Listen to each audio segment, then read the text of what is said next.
दोस्तों आप ये वीडियो देखना, वीडियो देख के आपकी भी रूह कांप जाएगी। बच्चे को जन्म देते हुए माँ का इंतकाल हो जाता है। उफ। लेकिन शौहर को उसकी बीवी की नसीहत याद होती है कि इस बच्चे का ख्याल रखना है।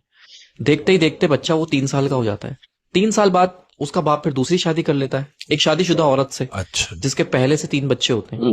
अच्छा, वो सौतेली माँ होती है जालिम। वो उस यतीम बच्चे पे बहुत जुल्म करती है।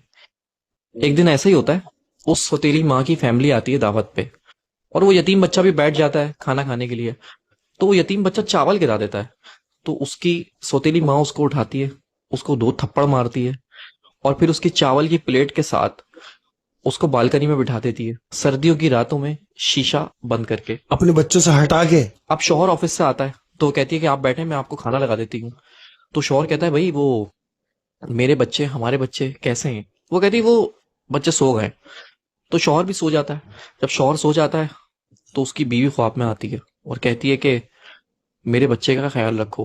वो अचानक उड़ जाता है और सौतेली माँ से पूछता है कि वो बच्चा कहाँ है मेरा? उसने बोला, वो तो सो रहा है, आप बेफिक्र होकर सो जाए। वो सो गया, बच्चे सो रहे सारे एक साथ। फिर वो सो जाता है उसका मियाँ। फिर उसके ख्वाब में उसकी बीवी आती है कि देखो मैं कह रही हूँ, मेरे बच्चे का ख्याल रखो।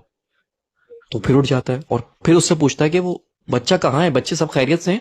उसने बोला, हाँ तुम्हारा बच्चा सो रहा है। फिर वो सो जाता है। तो फिर तीसरी बार वो बीवी उसके ख्वाब में आती है और कहती है कि अब तुम्हें ख्याल रखने की जरूरत नहीं है, क्योंकि मेरा बच्चा मेरे पास आ चुका है। वो घबरा के उठता है और सतीली माँ से पूछता है कि बच्चा कहाँ है मेरा? जाके देखता है कमरे में, तो वो तीनों बच्चे सो रहे होते हैं, लेकिन वो बच्चा नहीं होता जो उसका सगा है।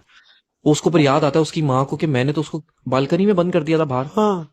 तो जैसे ही जाके वो बालकनी का शीशा खोलता है, तो वो 3 साल का बच्चा चावल की प्लेट लेके और अपना मुंह घुटनों के अंदर दबा के बैठा हुआ होता है। जब बाप उसको जाके हिलाता है, वो मर चुका होता है।